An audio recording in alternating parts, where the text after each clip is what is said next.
Greetings, friends. This is Chris Batts, your host of the Law Firm Leadership Podcast. In today's episode, I spoke with a corporate M&A attorney turned CEO of a Chicago-based futures trading company.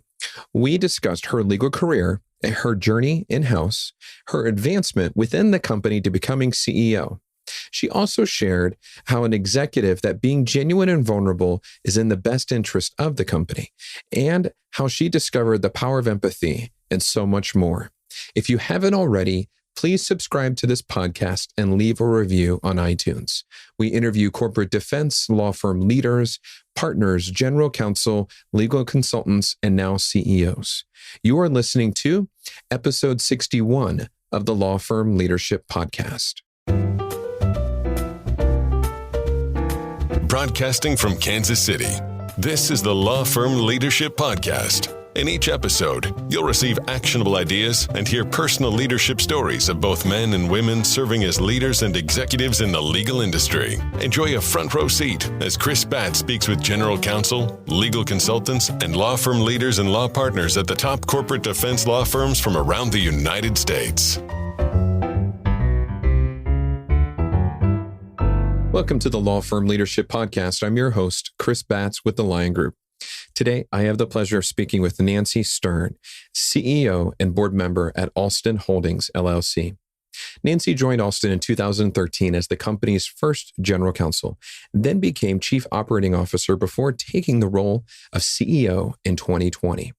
Prior to Allston, Nancy served as partner at Katten Muchin, and prior to Katten, she was at Gardner, Carton, and Douglas, which is now part of Faegre Baker Daniels, for combined 17 years in private practice.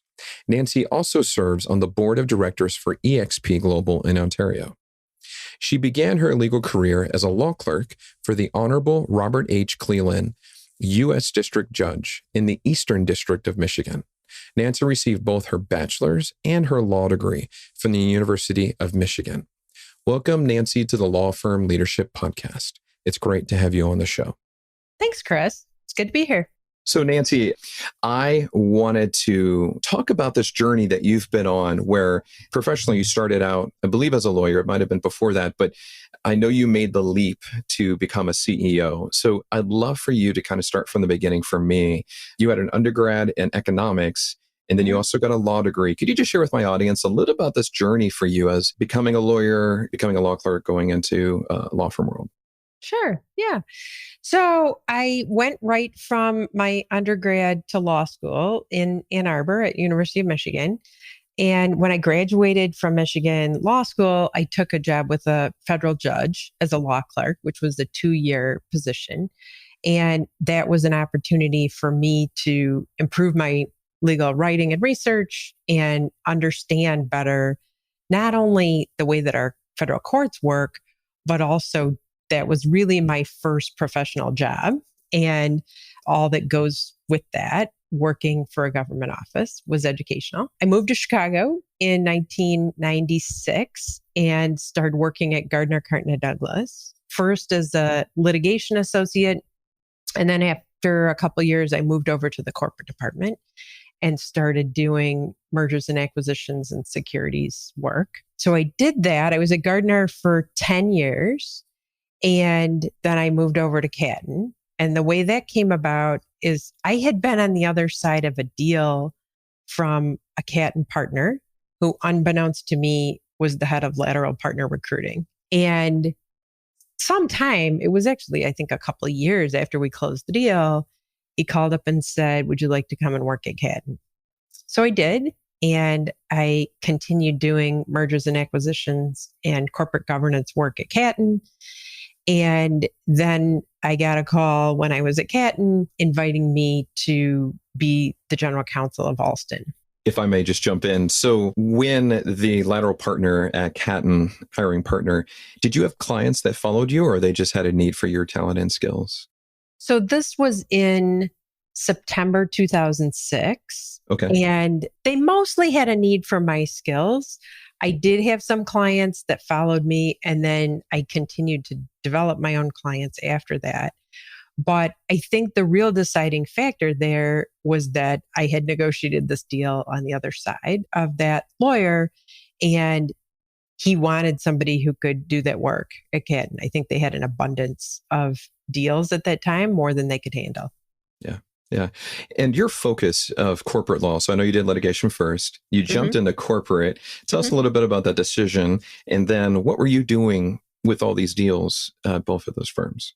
I started in litigation mostly, to be honest, because I had the clerkship experience. And so that was an easier transition. And for somebody who doesn't have lawyers in the family, I grew up in a town of 500 people. Oh, wow. I did not have a great understanding of what being a corporate M&A lawyer even entailed. Yeah. And litigation seemed more accessible to me. But as I got further into it and started to make relationships with partners in the corporate department, I thought it would be more exciting to be doing stuff that was more forward-looking, where in litigation, you're always, working on something that actually happened years before. And when you're in the defense side of things, even if you do a perfect job, the client's not super excited about the process, right? It's not, we're doing something that's really going to grow the company or build the company. So This was also in the late 90s when all the exciting stuff, at least at this firm, was really happening in the corporate department. So that's what motivated that. As general counsel, I was glad to have that litigation experience. And it's nice to not be intimidated by litigation because I understand the process. But on the M&A side, I did, represented private equity firms in acquisitions and dispositions. I did early on a fair amount of work for utility companies who are always have securities issues going on. I advised boards in connection with transactions. I did ESOP deals, and it was a, pretty broad background. My focus was really on developing the judgment that would help me in any circumstance. So I was never a super specialized lawyer, although I did have some specialties, but I kind of liked being a generalist and being able to apply those skills to whatever would come up, novel problems. Why Allston? Where did Allston come from? Were they a client of the firm or have found you or a recruiter found you? I was in 2009 when there was not a lot of deal activity going on. One of my partners at Katten asked me to be interim general counsel for one of his clients who had a general counsel leave, and they just needed somebody to fill in for a few months. So I did that. I didn't want to stay as general counsel at that company, and I remained a Katten partner throughout the experience. But I met someone there who subsequently went to Allston, and she was the executive vice president of HR. And so when Allston got a new CEO who wanted to hire a general counsel, she thought of me. And that was about 4 years later. So it wasn't something that happened right away, but, somebody remembered the work that I did. Actually, very similar to what happened when I transitioned from Gardner to Katten. It was somebody who remembered my work and reached out to me and wanted me to be on their team. I wasn't looking to leave Katten, but she suggested that I have lunch with the CEO, and I did. And I thought we could work well together. And I liked the position that he described, which was really, I want somebody who can help me make big decisions. So that was, general counsel positions can be anything from sit in this back office and mark up vendor contracts to, really guiding the CEO's decision-making. And I wanted something more on the guiding the CEO's decision-making front. So it seemed to be a good fit there. Did they have an attorney already in-house at Allston? They had someone who had been a compliance professional and gone to law school at night and had just passed the bar. So they had a lawyer who knew the company very well and was very smart, but who had really just been a member of the bar for a few months when I joined. So you were their first general counsel? I was, yes. Okay. And were you put at the level of like an EVP or the executive suite when you came in? Yes, Okay. I came in as executive vice president. And I think that reflected kind of the role that I described, where I was an important part of the decision-making process. Okay. So next, please do me a favor or do my audience a favor. Sure. Who is Allston Holdings? Can you give us a good understanding of them? Yeah. Allston is a proprietary trading firm founded by three men who were floor traders, and they were classmates at Harvard Business School. It's called Allston because Allston is the neighborhood where Harvard Business School is located. Oh, fun. And we trade using technology. So technology is a pretty big part of our business. And we trade commodity futures, interest rate futures, financial futures using advanced technology. Okay. How large is the company? Headcount? We have about Offices? 85 employees, Okay. most of whom are in Chicago, but we do have Okay. people in Houston, New York, and London. Hi, listeners. This is Chris Batts, legal recruiter and owner of the Lion Group. My team and I place legal and compliance talent around the United States and are known for our level of communication, speed, and strong track record. If you're an employer hiring your first attorney or first general counsel or adding talent to your corporate legal department or compliance team, we should talk. Also, if you're a corporate defense law partner or group wondering about your options for a lateral move, we should also talk. Every aspect of our process is confidential, fast, and thorough.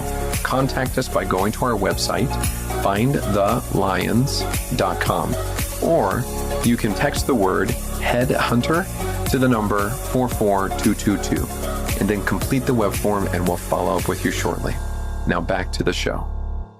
Nancy, I'd love for you to share the world that you were invited into to become eventually chief operating officer. And then maybe, as you became CEO, what that looked like. Sure. I joined as general counsel with responsibility for legal and compliance. And this is a business that has pretty challenging legal and compliance issues because the regulations were evolving and interpretations of them were evolving. And there was a lot of uncertainty as to what the standards were and how people should meet them. So that was a pretty meaty and challenging role. The CEO who recruited me left the company after a year and a half to become a partner at Goldman Sachs in New York. And the former CEO who had stayed on as president resumed the CEO role. So they didn't replace the CEO who had recruited me. And that opened the door for me to take on some more responsibility. So I took on responsibility for HR. I had a bigger role in decision making. And then eventually I got responsibility. The CFO reported to me. So I had accounting and tax and finance and facilities and risk. And that led to me being promoted to chief operating officer. When those opportunities opened up for you, was that you raising your hand or were they inviting you in, or how did that happen? It wasn't so much me raising my hand as it just kind of seemed to make sense. Okay. I think that the CEO kind of looked at how things were going and could see that in the areas that I was responsible for, we were making a lot of progress, making those areas better. I think it wasn't something that I pushed for, but it seemed to make sense. And so that's what happened. And it was a little bit at a time over the years. I was at the company for 7 years before I was promoted to CEO. You're very modest about that, and I so appreciate it. But, I'd love for you to share, Nancy, just this idea, kind of the thought process of, oh my gosh, I'm the general counsel. Was it your thought to eventually become CEO or COO? And, was there anybody else that you had met or had known in your professional career that you saw them do that and that might have given you the idea to do the same? Yeah, there was. Earlier in my career, when I was at my first firm, I did a lot of deals for a company called SPX. which was sort of modeled on GE. It was a big industrial conglomerate with all different kinds of businesses, and they were constantly buying and selling businesses. And their general counsel went on to become their CEO. And I remember thinking at the time, this was, close to 20 years ago, probably. I remember thinking at the time, wow, that's a cool career path.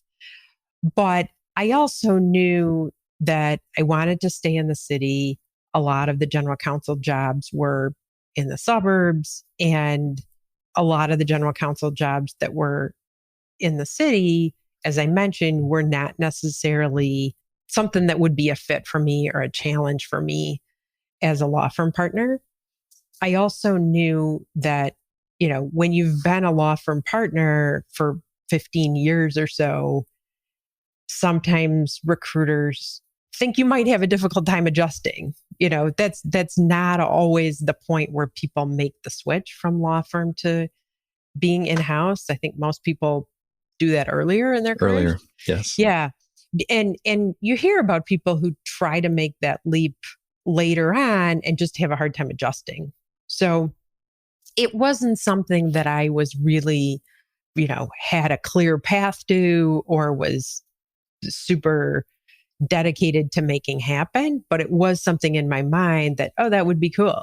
That would be a cool thing to do. I'd love for you to share a little bit about the dynamic between you and the second CEO. You had shared with me earlier just about this place where he spoke to you, invited you to, it was kind of personal growth. I think it was an area of personal growth or something you wanted to share. Would you mind sharing a little bit about that? Sure. So his name is Carlton Jones, and he was definitely a mentor to me and an important part of my development. Not somebody that you would think of as the classic CEO. In fact, pretty much the whole time that I worked with him, he was trying to not be the CEO. He had hired the guy who had recruited me, thinking that that would be a way for him to hand over the leadership of the firm. And I learned so much from him. And one of the things that he taught me when I first started working with him, he said, hey, why don't you open up and tell me all these things about yourself, and I'll use them to help you. And I, having been in the big law firm environment for 17 years, my reaction to that was yeah, I wasn't born yesterday. How stupid do you think I am? But it was actually true. And I can appreciate now how true that was. And while I don't recommend that everybody totally bears all their vulnerabilities to the first person they meet professionally, I can totally see where in the right circumstances, just being authentic and vulnerable can really advance your career in ways that I did not understand before this experience. Could you share about why you think that aspect of leadership would advance people's careers? Well, for example, as CEO, people are sometimes reluctant to tell me what they really think, and if they're afraid that they'll be treated harshly for telling the truth, then I don't get access to the information that I really need to help run the firm. Yeah. So part of that is setting an example by letting people know it's safe to tell the truth. It's safe to speak up. And I think it's really important to set that tone, because if the message you're sending out is we all have to be perfect and flawless all the time, then people end up hiding a lot. And it's not real. And it's hard to run the company based on information that's fake. So what are the consequences of people hiding, or in essence being fake, as you put it? Well, I think it depends on the context. If somebody is struggling, I'd like to know about it so I can try to help them. Or at a minimum, hey, let's find somebody else who can do this task for now so you can focus on this other thing that you're struggling with. And I think if you take a non-judgmental approach to that, it's hey, we're all on the same team. let's find a way to get you what you need because I care about you and I want you to get what you need. And that's in the best interest of the company too. That's not something that's a zero-sum game there. So this dynamic with Carlton, as you described, brought you to a deeper level of self-awareness around authenticity and opening up. Has that created opportunities for you then with your employees, it sounds like, your team? Absolutely. I think, during the pandemic, especially, lots of people suffered lots of challenges, whether it's I've got young kids, some people are like, I've got young kids at home and I really can't concentrate on my work. Or, I have a sick family member or whatever their situation might be. I had one of my children came out as non-binary during the pandemic and, kind of working through some mental health issues around that. A lot of people, I think, struggle a lot, and it's helpful for people to know that they're not alone and that there's resources and support available to them and that they're valued members of the team. I think that has helped us, really prosper through the pandemic in difficult circumstances. Yeah. So first, thank you for being vulnerable, even on this podcast, as you're sharing these things that are personal. Second, it sounds like, correct if I'm wrong, that it's giving you some skills of empathy. So as you're identifying, you can identify with others. Absolutely. Okay. Absolutely. I think the empathy is so important. Yeah. That's powerful. That's exciting. And I'm assuming it's creating kind of a glue for your culture to feel safe. I think so.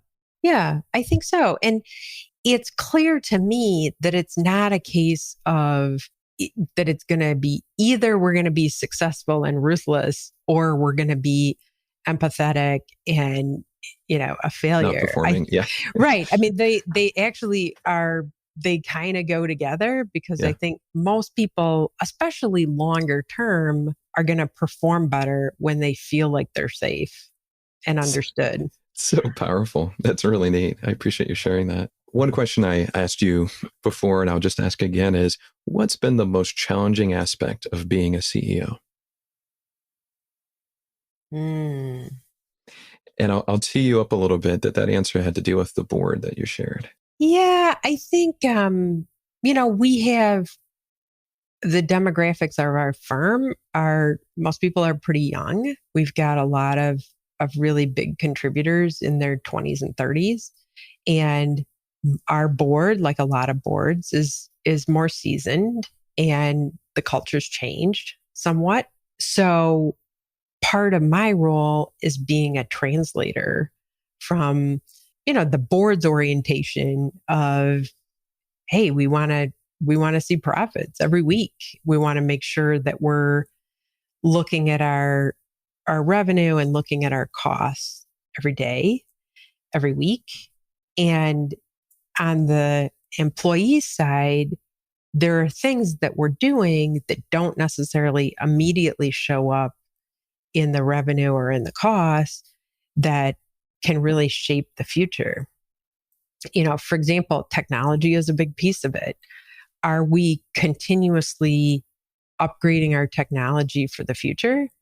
Or are we taking little shortcuts in the short term that end up in building up a tech debt within the firm? That's not a debt that's going to show up on the financial statements, but eventually it does catch up with you. Thinking about what's important to the board, but also communicating with a different demographic about things that are, I think, important to the business in a different way. What do you love about being a CEO right now? I know you're a year in, I believe. Yeah, just over a year. Yeah. The best part has really been seeing, I got some new reports as part of this, actually really one or two. I got two new reports, seeing them develop. And, I think for anybody, when you get a new manager, it can be energizing. And, supporting their development has been really gratifying because I see how engaged they are, how they're growing, and how stuff is getting done. That's fun. that's fun. That's probably the most animated you've been, and you're getting excited around people development, which is so Yeah. cool. Yeah. That's really neat. To transition in this, what advice would you give my audience who, most of them are senior legal executives, maybe even partners who are thinking of, oh, wow, you made a move after 17 years in-house, but particularly those who have an interest in being on the business side, maybe even being a COO or a CEO one day. What advice would you give to them? Well, first of all, I never used the term the business side. Okay. Because I don't think of that as something separate from what I'm doing on the legal front. I think about if I'm advising a company, whether I'm in a law firm or in-house, the client is the company and I'm part of the company too. So I try to approach my advice. I don't wait for an invitation over to this other place called the business side, but I would present my advice as, here's what I think we should do. And here's why. Here's another alternative and the pros and cons of that alternative. But I try to make sure when I'm acting as a lawyer that the person I'm advising knows I'm on your side. I'm trying to be helpful to you. And I'm bringing my own advice to that. What I'm not doing is going into CYA mode of, hey, I'm over here on the legal side. I'm going to send you some options, but I don't want to be associated with any bad outcome. So I'm just not going to make any decisions. I think that's not a good approach. And I think it's a surprisingly common approach. It is. And you can call that courageous, or you could call it empathetic if you want. But I try really hard to be helpful. And I think if you look at it from the perspective of how can I help the other person instead of how do I protect myself, I think that gets you pretty far. I'll ask the question another way. Nancy, what have people seen in you, whether Carlton or others, that have noticed that you've given that chance to get you into those roles as you step up? Is it ownership, it sounds like? Curiosity? What is it, the business sense you bring? That's a good question. I think lawyers have a reputation, unfortunately, of being very risk averse. Mm-hmm. And I think I have been willing to take some risks. And part of that is just having confidence to say, yeah, this is what I think we should do. I've analyzed it using my legal training, and this is what I think we should do. I'm not 100% sure that that's going to have a good result, but I feel really good about the process. And so I'm willing to take ownership of that. And I think that has distinguished me at times, is just, the willingness to put myself out there that way and to really show a commitment to the company that's not limited to just protecting myself. You had COO experience, so you had some P&L chops experience. Where did you get that from? I mean, there are attorneys, and many times if you're working on deals, people get exposed to the financials and have some working knowledge, maybe have an MBA. But you're on a board, and I want to talk about that too. And you mentioned that's an important thing. Talk to my listeners. How did they get this kind of experience, Nancy, to be valuable? I grew up in a family where we had a family business. So Okay. I had some exposure to business from a very young age. I took accounting in high school and and in college, and I strongly recommend that for anybody. And if you're long past high school and college, it's not too late to learn the basics of accounting. There are lots of courses available online. I think that's a big part of it. So having some of those fundamentals and some of the business issues around them is really helpful, but you don't need an MBA. A lot of the leadership that I do, it's really influencing people to be their most effective selves toward a common goal and communication. And I think if you're a lawyer, you have a lot of experience persuading people and you have a lot of experience with communication. So I think that lawyers, maybe are underappreciated in their ability to do this kind of role because, Absolutely. Lawyers, they're very aware of the time. They show up to meetings on time and they're generally persuasive and good communicators. So I think a lot of lawyers have the makings of good business leaders. Nancy, how do you define leadership? Well, I think we can Google and find some good definitions. For me, as I said before, a big part of it was appreciating its social influence, empowering other people to be their most effective toward a common goal. And that social influence, there's definitely some degree of vision required. You have to set the common goal and you have to communicate that goal, but bringing a degree of energy and an energy that's contagious. So other people feel like, yeah, I want to work toward that goal. I think this is another place where the empathy is really important, is to think about what's going to motivate this person to work toward this goal. And I try to think a little bit longer term. So you could yell at someone and threaten them, and maybe in the short term that works. But I think these days, that's not a strategy that's going to work long term because people will leave and they won't put up with that. So I think as our culture evolves, that in order to have social influence that stays relevant, you really have to keep refreshing that, and you have to personalize it and individualize it, because what's motivating to one person isn't necessarily motivated to someone else. And that's what I've tried to do, is really, spend time, especially with my direct reports, my management team, not only explain my vision and get them on board with the vision, but to do it in a way where they really feel empowered. Would you feel comfortable sharing what your vision is? Well, so a big part of what I'm doing with the company right now, and this has been a theme of the past year, is to really upgrade our technology.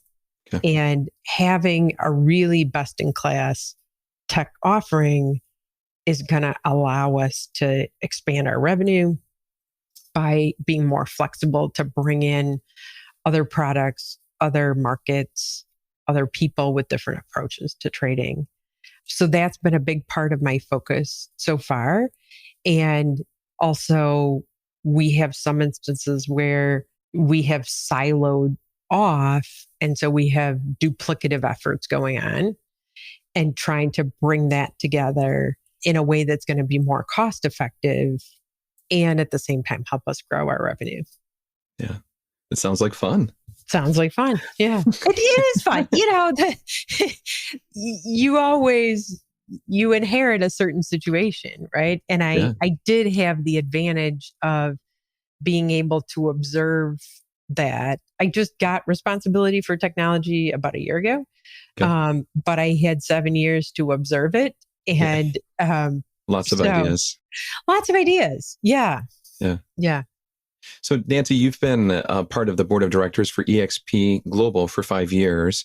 Please share with my listeners a little bit of the history, how you got pulled into that. Were you exploring other board opportunities? Was this the only one? Kind of pull my listeners into your world right now with regards to that. Sure. I represented the sellers of an engineering and architectural services firm called Tang and Associates in the sale of that company to a private equity-backed strategic buyer in 2010. And 5 years later, the private equity firm was not happy with its investment. It had been a roll-up of multiple engineering and architecture firms. And my former client had an opportunity to buy a controlling stake in the company that had acquired his company. So he reached out to me and asked him if I could help with that. And I said, no, I'm no longer a law firm partner. I've moved on to another job. I could recommend some excellent M&A lawyers to you. And he said, okay, let's have coffee and we can talk about these other M&A lawyers. And he kind of twisted my arm. So I ended up in my spare time, which I don't have a lot of, and with the permission of my boss, helping him buy the company that we had sold to. We did that. It had to be done pretty quickly.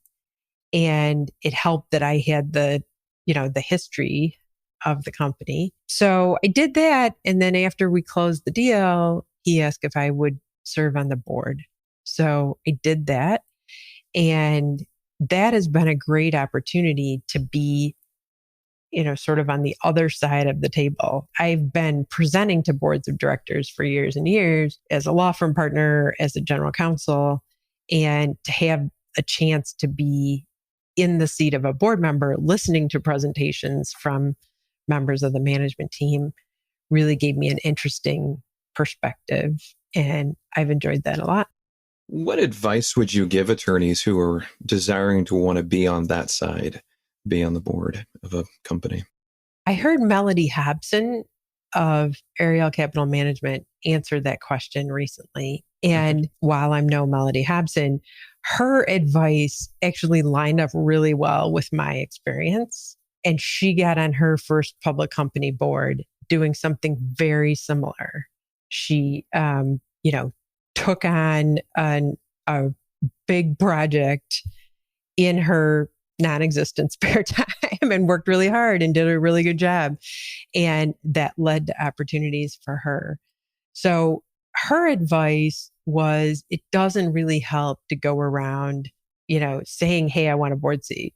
And that's been my experience too, that I think what has worked for me is you dig in and start helping people. And if you can help people in a way that not a lot of people can provide that help, then, people are going to want you to continue helping them.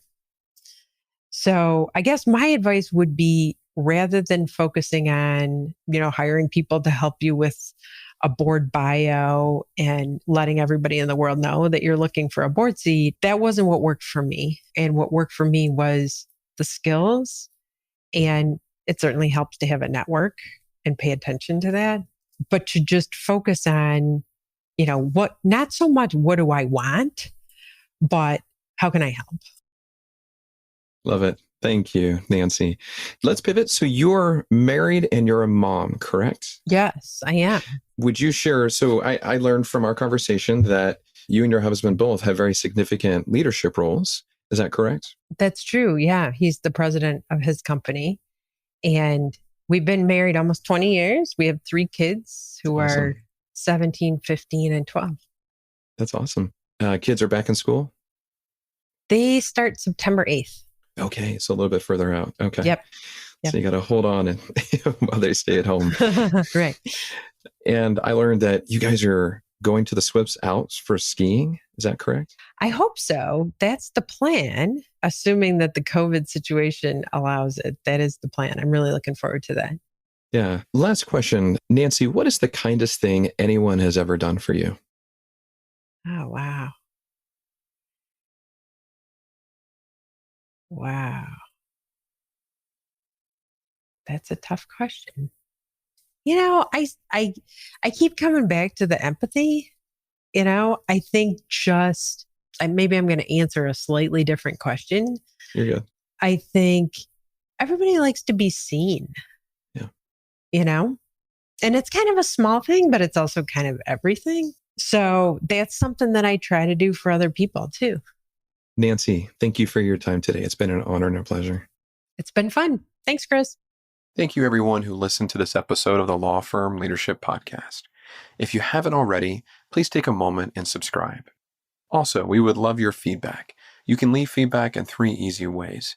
You can go to the blog post on our website. You can click Give Feedback link in the show notes on your device. And then thirdly, you can text the phrase LFL podcast to the number 44222. That's LFL PODCAST. And thank you. Thank you for listening to the Law Firm Leadership Podcast. This podcast is for education purposes only. This content cannot be used for commercial use without written permission from the Lion Group. If you like this podcast, leave a review on iTunes.